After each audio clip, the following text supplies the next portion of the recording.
palpitating the surface anatomy of the lower limb. Greater trochanter of the femur.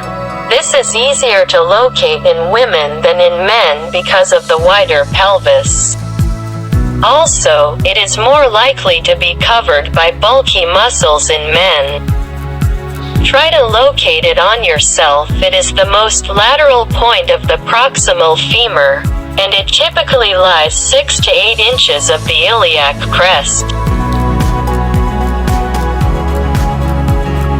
Patella and tibial tuberosity. Feel the kneecap, patella, and palpate the ligaments attached to its borders.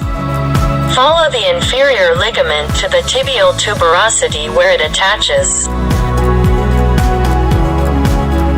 Lateral malleolus.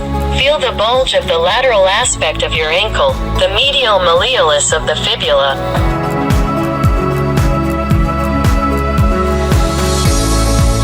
Medial malleolus. Feel the medial protrusion of your ankle, the medial malleolus of the distal tibia. Calcaneus. Attempt to follow the extent of your calcaneus or heel bone. Demonstrating movements of the synovial joints. Flexion. A movement, generally in the sagittal plane, that decreases the angle of the joint and reduces the distance between the two bones. Flexion is typical of hinge joints, bending the knee or elbow, but is also common at ball and socket joints, bending forward at the hip. Extension, a movement that increases the angle of a joint and the distance between two bones, straightening the knee or elbow. Extension is the opposite of flexion. If extension is greater than 180 degrees, for example, bending the trunk or head backward, it is termed hyperextension.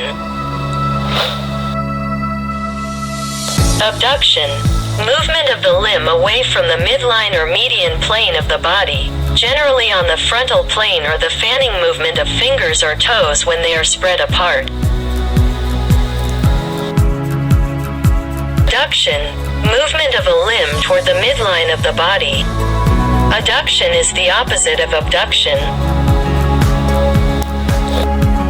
Rotation, movement of a bone around its longitudinal axis.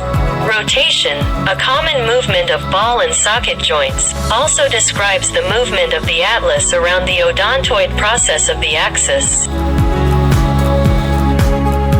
Circumduction, a combination of flexion, extension, abduction, and adduction commonly observed in ball and socket joints like the shoulder.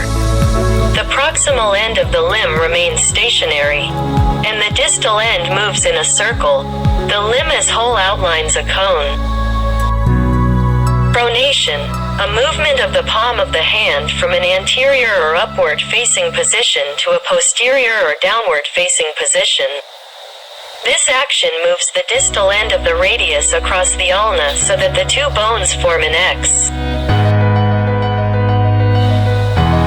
Supination, movement of the palm from a posterior position to an anterior position.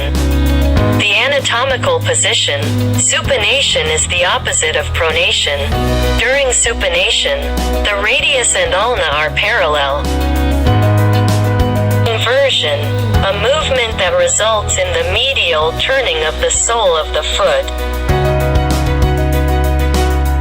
Aversion, a movement that results in the lateral turning of the sole of the foot, the opposite of inversion.